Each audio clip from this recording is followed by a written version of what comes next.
Hello friend, welcome to my channel study nice में आपका स्वागत है। आप लोग के इस वीडियो में मैं लूसेंट कराने वाला हूँ। फिजिक्स का चैप्टर है, फिजिक्स 1 चैप्टर है और मैं करा दिया था मात्रक और नेक्स्ट टॉपिक है गति।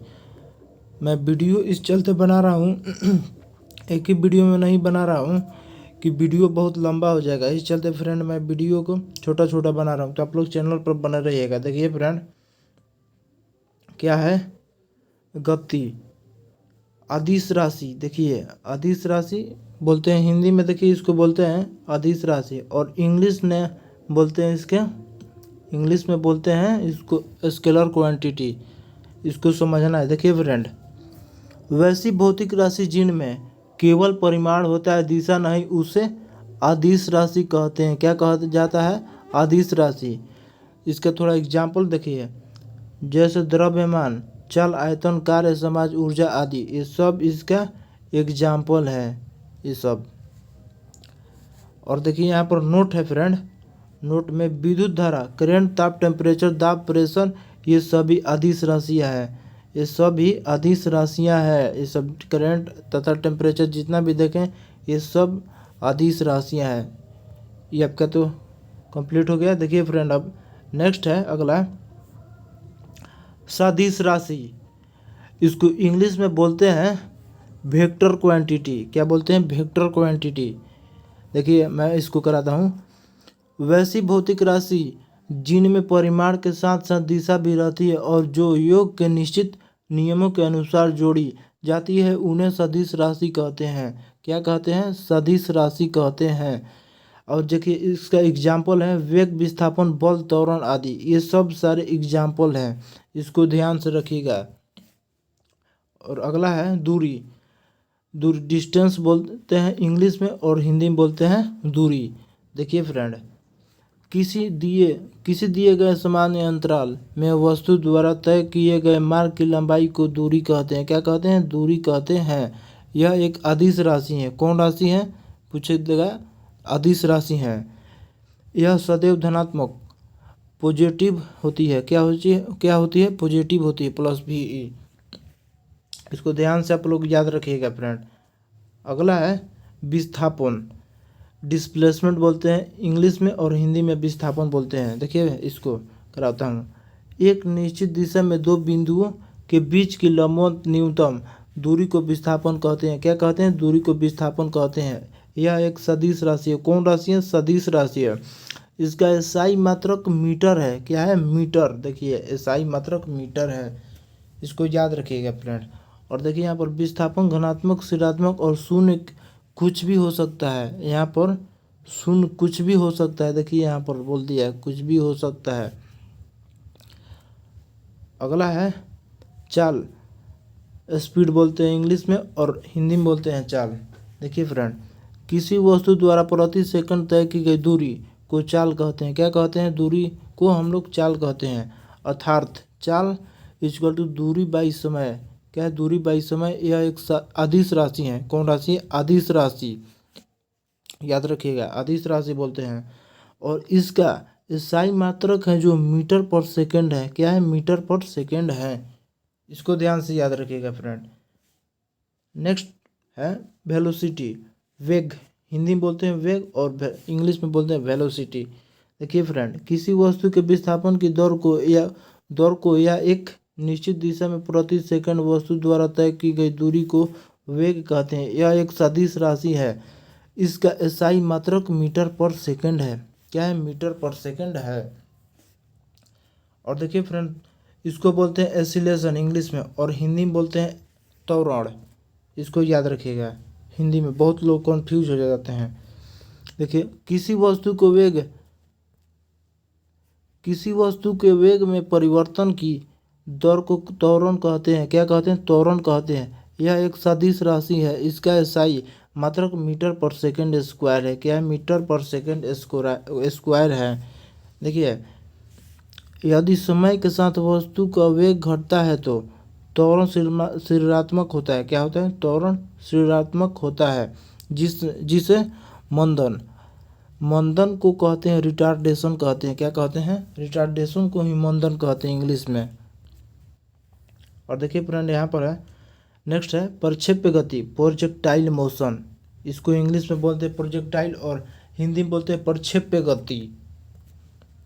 देखिए फ्रेंड, जब कोई पिंड ऐसे नियत त्वरण के अंतर्गत गति करता है जिसकी दिशा पिंड के वेग की दिशा से भिन्न होती है, तो पिंड के वेग का परिमाण एवं दिशा दोनों समय के साथ बदलते रहते हैं। इसके कारण पिंड एक समतल के वक्र पथ पर गति करता है।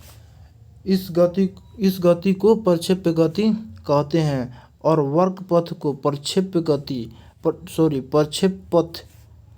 देखिए फ्रेंड यहाँ पर थोड़ा प्रक्षेप पथ यानी कि ट्रजेक्ट्री कहते हैं। क्या कहते हैं इंग्लिश में? ट्रजेक्ट्री, और हिंदी में प्रक्षेप पथ कहते हैं इसको। देखिए यह सदैव परवलयाकार होता है। क्या होता है? परवलयाकार होता है। धनुष से छूटा बाण, हवाई जहाज से गिराया गया बम, तोप से छूटा गोला आदि का मार्ग। देखिए फ्रेंड, आदि का मार्ग परवलयाकार होता है। क्या होता है? परवलयाकार होता है। यह सभी प्रक्षेप्य गति के उदाहरण है। क्या है? प्रक्षेप्य गति के उदाहरण है। देखिए यहाँ पर प्रक्षेप्य गति एक द्विमीय गति है। क्या है? द्विमीय गति है, अर्थात एक समतल में गति है। प्रक्षेप को अधिकतम दूरी तक फेंकने के लिए उसे क्या करता है? क्षैतिज से 45 डिग्री के कोण पर ऊपर की ओर प्रक्षेपित करना चाहिए। कितना डिग्री पर? 45 डिग्री कोण पर प्रक्षेपित करना चाहिए। और अगला हम पढ़ेंगे फ्रेंड, देखिए प्रक्षेपण कोण थीटा एवं 90 माइनस थीटा दोनों के लिए क्षैतिज परास समान होता है। क्या होता है? दोनों के लिए।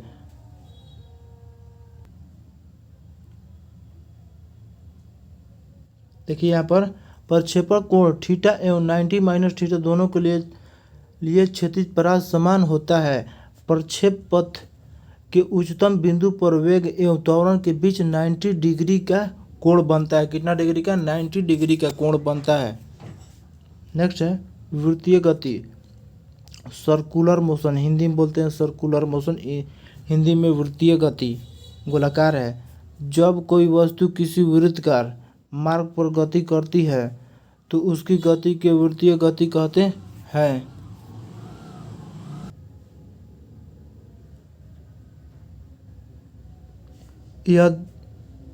यदि वह एक समान चाल से गति करती है तो उसकी गति को एक समान वृत्तीय गति कहते हैं।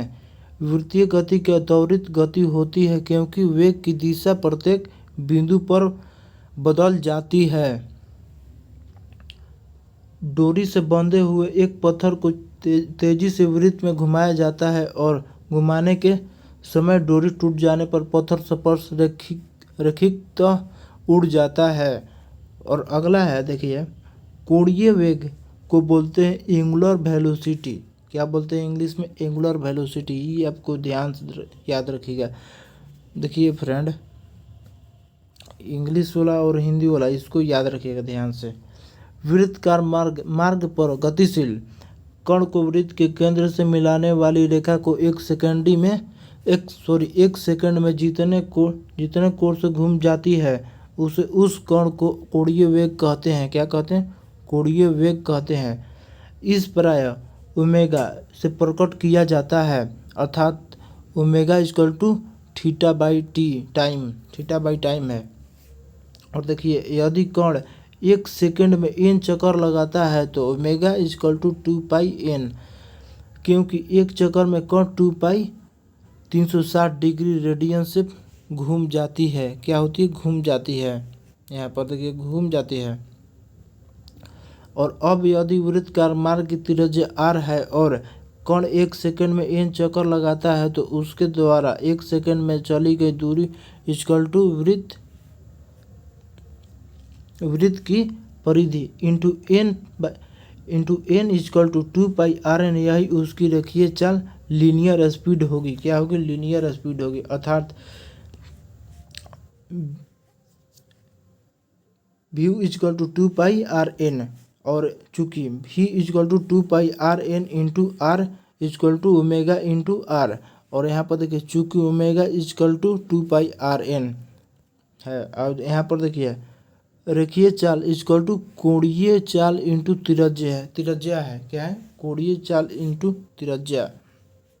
और सबसे हम पहले नोट में देखेंगे फ्रेंड, पाई के मान की गणना सबसे पहले कौन की थी? देखिए बहुत इंपॉर्टेंट लाइन है, आर्यभट्ट ने की थी। कौन की थी? आर्यभट्ट, इसको याद रखिएगा। और देखिए यहाँ पर फ्रेंड न्यूटन के गति नियम, न्यूटन्स लॉ ऑफ मोशन, देखिए आप लोग बार बार ये पढ़ते आ रहे होंगे, 9 में पढ़े थे इसको। देखिए अब भौतिकी के पिता न्यूटन ने सन 1687 ईस्वी में अपनी पुस्तक प्रिंसिपिया में सबसे पहले गति के नियम को प्रतिपादित किया था। कब किया था? 1687 में, इसको याद रखिएगा फ्रेंड। और देखिए फ्रेंड यहाँ पर थोड़ा हम लोग पढ़ेंगे न्यूटन का प्रथम गति नियम, Newton first law of motion, आप लोग पढ़े होंगे ये। और हिंदी में बोलते हैं न्यूटन का प्रथम नियम, और इंग्लिश में Newton first law of motion. देखिए यदि कोई वस्तु विराम अवस्था में है तो वह विराम अवस्था में रहेगी, या यदि वह एक समान चाल से सीधी रेखा में चल रही है तो वैसे ही चलती रहेगी जब तक कि उस पर कोई बाह्य बल लगाकर उसकी वर्तमान अवस्था में परिवर्तन न किया जाए। प्रथम नियम को गैलीलियो के नियम या जड़त्व के नियम भी कहते हैं। क्या कहते हैं? जड़त्व का नियम और गैलीलियो का नियम ये कहते हैं। और यहाँ पर देखिए बाह्य बल का अभाव में किसी वस्तु की अपनी विराम अवस्था या समान गति की अवस्था को बनाए रखने की प्रवृत्ति को जड़त्व कहते हैं। क्या कहते हैं? जड़त्व। प्रथम नियम से बल की परिभाषा मिलती है। और यहाँ पर देखिए बल की परिभाषा, बल वह बाह्य कारक है जो किसी वस्तु के प्रारंभिक अवस्था में परिवर्तन करता है या परिवर्तन करने की चेष्टा करता है। बल एक सदिश राशि है। क्या है? बल एक सदिश राशि है। इसका एसआई मात्रक न्यूटन है। देखिए फ्रेंड यहाँ पर न्यूटन है इसका एसआई मात्रक। और देखिए इसका उदाहरण क्या बोल रहा है, जड़त्व के कुछ उदाहरण है यहाँ पर। देखिए ठहरी हुई मोटर या रेलगाड़ी के अचानक चल पड़ने पर उसमें बैठे यात्री की पीछे की ओर झुक जाते हैं। चलने पर या गाड़ी हो चाहे कुछ भी, वो चलता है तो जब आगे की ओर सब बैठे रहते हैं उसमें, गाड़ी में सवारी लोग, तो आगे की ओर झुक जाते हैं। और यहाँ पर देखिए फ्रेंड अगला है कि दूसरा है कि चलती हुई मोटर गाड़ी के अचानक रुकने पर उसमें बैठे यात्री आगे की ओर झुक जाते हैं। देखिए इसमें ब्रेक जब लगता है तो आगे के, जब ब्रेक मारता है ड्राइवर तो आगे की ओर झुक जाते हैं लोग। और तीसरा नंबर है पॉइंट, कंबल को हाथ से पकड़कर डंडे से पीटने पर धूल के कण झड़कर गिर पड़ते हैं। देखिए एक कंबल है, उसमें धूल है, बहुत गंदा हो गया, देखिए उसमें पीटिएगा ना तो धूल निकलेगा। और देखिए यहाँ पर फ्रेंड स्विंग पढ़ेंगे हम लोग।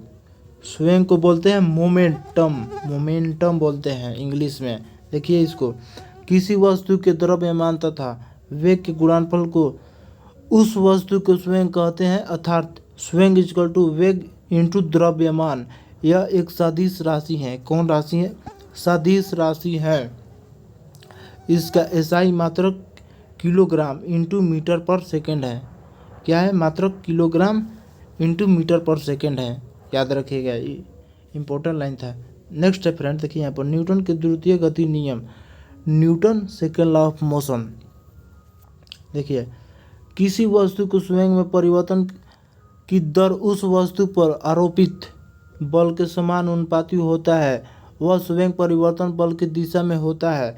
अब यदि आरोपित बल F बल की दिशा में उत्पन्न त्वरण A एवं वस्तु के द्रव्यमान m हो तो न्यूटन की गति दूसरे नियम से F इक्वल टू यहाँ पर m है, अर्थात न्यूटन के दूसरे नियम से बल का व्यंजक प्राप्त होता है। अब यहाँ पर देखिए नोट हम लोग पढ़ेंगे, प्रथम नियम दूसरे नियम का ही अंग है। अब देखिए यहाँ पर फ्रेंड न्यूटन का तृतीय गति नियम हिंदी में बोलते हैं, और इंग्लिश में Newton third law of motion, इसको हम लोग पढ़ेंगे। देखिए यहाँ पर फ्रेंड प्रत्येक क्रिया के बराबर परंतु विपरीत दिशा में प्रतिक्रिया होती है। उदाहरण पहला है, बंदूक से गोली चलाने पर चलाने वालों को पीछे की ओर धक्का लग जाता है जब बंदूक से गोली छोड़िएगा तो। और सेकंड नंबर है, नाव से किनारे पर कूदने पर नाव की पीछे की ओर हट जाना।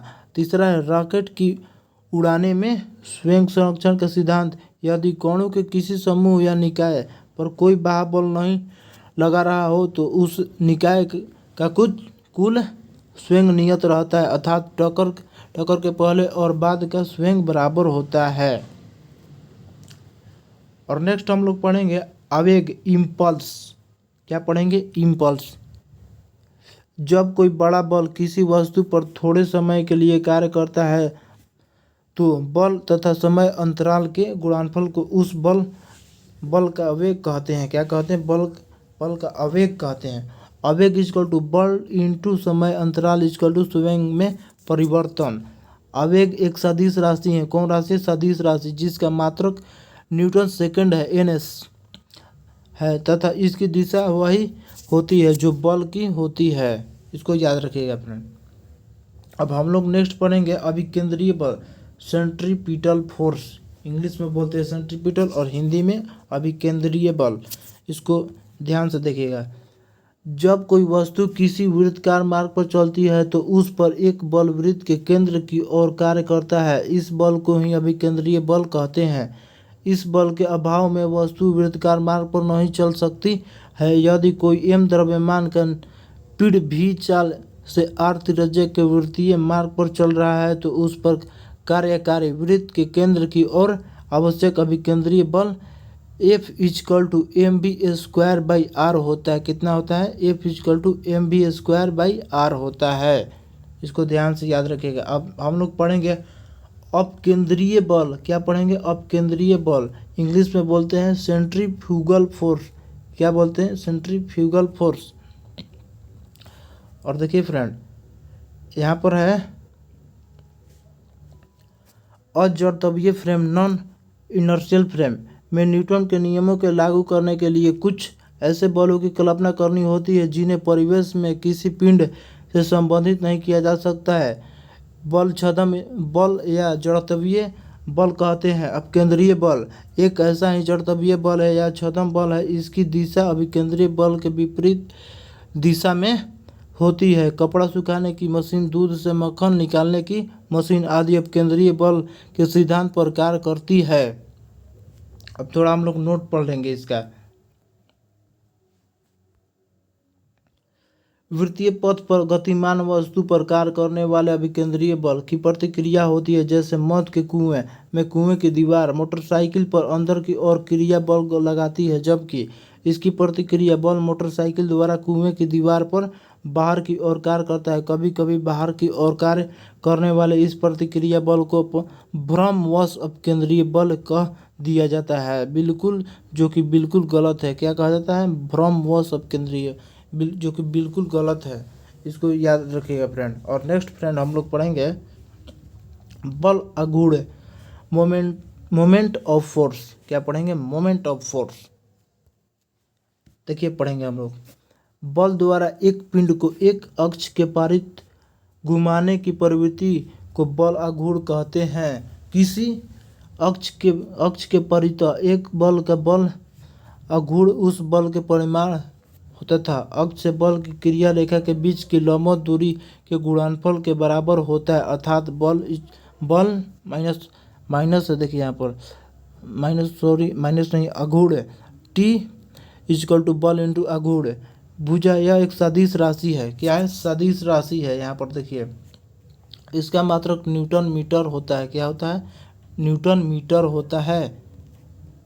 और देखिए अब हम लोग पढ़ेंगे फ्रेंड सरल मशीन। क्या पढ़ेंगे? सरल मशीन, यानी कि सिंपल मशीन। क्या पढ़ेंगे? सरल मशीन, सिंपल मशीन इंग्लिश में बोलते हैं। देखिए हम लोग इसको पढ़ेंगे। यह बल आघूर्ण के सिद्धांत पर कार्य करती है। सरल मशीन एक ऐसी युक्ति है जिसमें किसी सुविधाजनक बिंदु पर बल लगाकर किसी अन्य बिंदु पर रखे हुए भार को उठाया जाता है, जैसे उत्तोलक, घिरनी, अनत, तल स्क्रू जैक आदि। अब देखिए हम लोग उत्तोलक के बारे में पढ़ेंगे। उत्तोलक, लीवर। क्या बोलते हैं? इंग्लिश में लीवर और हिंदी में उत्तोलक। देखिए उत्तोलक एक सीधी या टेढ़ी दृढ़ छड़ होती है जो किसी निश्चित बिंदु के चारों ओर स्वतंत्रता पूर्वक घूम सकती है। उत्तोलन में 3 बिंदु होते हैं। कौन कौन होते हैं भाई? पहला होता है आलम, दूसरा आयास, तीसरा होता है भार। इसको बोलते हैं इंग्लिश में फुलक्रम, और इंग्लिश में बोलते हैं इफोर्ट आयास को, और भार को बोलते हैं लोड। देखिए हम लोग पहला पढ़ेंगे आलम फुलक्रम। देखिए जिस निश्चित बिंदु के चारों ओर उत्तोलन की छड़ स्वतंत्रता पूर्वक घूम सकती है उसे अलाम्ब कहते हैं। क्या कहते हैं? अलाम्ब। और हम लोग पढ़ेंगे आयास इफोर्ट। सेकंड नंबर पढ़ेंगे उत्तोलन के उपयोग में लाने के लिए उस पर जो बल लगाया जाता है उसे आयास कहते हैं। क्या कहते हैं? आयास। और हम लोग थर्ड पढ़ेंगे अब। देखिए यहाँ पर भार लोड, यानी उत्तोलन के द्वारा जो बोझ उठाया जाता है अथवा रुकावट हटाई जाती है उससे भार कहते हैं। क्या कहते हैं? भार कहते हैं फ्रेंड। और देखिए फ्रेंड यहाँ पर देखिए इसको हम लोग पढ़ेंगे अब। उत्तोलन के प्रकार, उत्तोलन 3 प्रकार के होते हैं। कितना प्रकार के होते हैं? 3 प्रकार। और देखिए कौन कौन होते हैं फ्रेंड, ये भी हम लोग पढ़ेंगे। देखिए फर्स्ट है प्रथम श्रेणी का उत्तोलन, और नेक्स्ट सेकंड है द्वितीय श्रेणी का उत्तोलन, और थर्ड यहाँ पर है देखिए फ्रेंड तृतीय श्रेणी का उत्तोलन। तो हम लोग चलिए फर्स्ट पढ़ेंगे। कौन पढ़ेंगे? प्रथम श्रेणी का उत्तोलन। देखिए इसको पढ़ेंगे हम लोग। देखिए फ्रेंड इस वर्ग के उत्तोलकों में अलाम्ब एफ आयास ई तथा भार डब्ल्यू के बीच में स्थित होता है। इस प्रकार के उत्तोलकों में यांत्रिक लाभ 1 से अधिक, 1 के बराबर तथा 1 से कम भी हो सकता है। इसके उदाहरण है कैंची, पिला, सिरासी, कील उखाड़ने की मशीन, शीशा, झूला, साइकिल के ब्रेक, हैंडपंप, ये सब है। और सेकंड नंबर है फ्रेंड द्वितीय श्रेणी उत्तोलन। इस वर्ग के उत्तोलकों में अलाम्ब एफ व आयास ई के बीच भार डब्ल्यू होता है। इस प्रकार के उत्तोलकों में यांत्रिक लाभ सदैव 1 से अधिक होता है। इसके उदाहरण है सरोता, नींबू निचोड़ने की मशीन, एक पहिए की कूड़ा ढोने की गाड़ी आदि। ये सब एग्जाम्पल है फ्रेंड। अब देखिए फ्रेंड अब हम लोग तीसरा पढ़ेंगे तृतीय श्रेणी उत्तोलकों। इस वर्ग के उत्तोलकों में अलाम्ब एफ भार डब्ल्यू के बीच में आयास ई होता है। इसका यांत्रिक लाभ सदैव 1 से कम होता है। क्या से कम होता है? 1 से कम होता है। उदाहरण है चिमटा, मनुष्य के हाथ।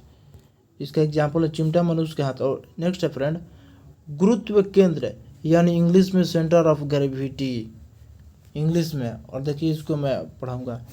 किसी वस्तु के गुरुत्व केंद्र वह बिंदु है जहाँ वस्तु के समस्त भार कार्य करता है। चाहे वस्तु जिस स्थिति में रखी जाए, वस्तु का भार गुरुत्व केंद्र से ठीक नीचे की और कार्य करता है। अतः गुरुत्व केंद्र पर वस्तु के भार के बराबर ऊपरी मुखी बल लगाकर हम वस्तु को संतुलित रख सकते हैं। अब देखिए यहाँ पर फ्रेंड अब यहाँ पर देखिए संतुलन के प्रकार। यहाँ पर संतुलन 3 प्रकार के होते हैं, स्थायी, अस्थायी तथा उदासीन। देखिए हम लोग यहाँ पर भी है स्थायी संतुलन, और सेकंड है अस्थायी संतुलन, और तीसरा है देखिए यहाँ पर थर्ड उदासीन संतुलन। तो हम लोग पढ़ेंगे फर्स्ट नंबर स्थायी संतुलन, अस्थायी नहीं।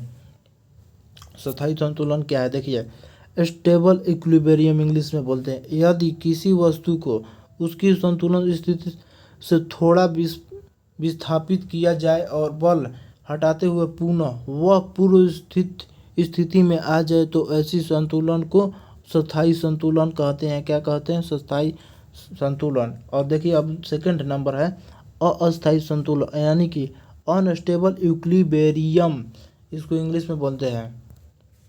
अब देखिए फ्रेंड यदि किसी वस्तु को उसकी संतुलन अवस्था से थोड़ा सा विस्थापित करके छोड़ने पर वह पुनः संतुलन की अवस्था में न आए तो उसे अस्थायी संतुलन कहते हैं। क्या कहते हैं? अस्थायी संतुलन। और थर्ड नंबर है उदासीन संतुलन, यानी न्यूट्रल इक्विलिब्रियम इंग्लिश में बोलते हैं, न्यूट्रल हिंदी में उदासीन संतुलन। देखिए यदि वस्तु को संतुलन की स्थिति से थोड़ा सा विस्थापित करने पर उसका गुरुत्व केंद्र जी उसी ऊंचाई पर बना रहता है तथा छोड़ देने पर वस्तु अपनी नई स्थिति में संतुलित हो जाती है, उसका संतुलन उदासीन कहलाता है। क्या कहलाता है? उदासीन कहलाता है। और यहाँ पर फ्रेंड अस्थायी संतुलन की शर्तें देखिए, किसी वस्तु के अस्थायी संतुलन के लिए दो शर्तें की पूरा होना आवश्यक है। कौन कौन जी? वस्तु का गुरुत्व केंद्र अधिकाधिक नीचे होना चाहिए। देखिए, वस्तु का गुरुत्व केंद्र अधिकाधिक नीचे होना चाहिए। क्या होना चाहिए? नीचे होना चाहिए। मैं बार बार यहाँ पर हाईलाइट कर रहा हूँ, नीचे होना चाहिए इसका अधिकाधिक। और सेकंड नंबर का है गुरुत्व केंद्र से होकर जाने वाली ऊर्ध्वाधर रेखा वस्तु के आधार से गुजरनी चाहिए। क्या होनी चाहिए? वस्तु के आधार से गुजरनी चाहिए इसको। चलिए मैं वीडियो को यहीं पर एंड कर देता हूँ। आप लोग चैनल पर नए हो तो प्लीज़ सब्सक्राइब और लाइक कर दीजिएगा। और देखिए मैं वीडियो छोटा छोटा ला रहा हूँ कि आप लोग को पढ़ने में आसानी होगा और वीडियो भी लंबा मत होगा। तो चलिए मैं वीडियो को यहीं पर एंड कर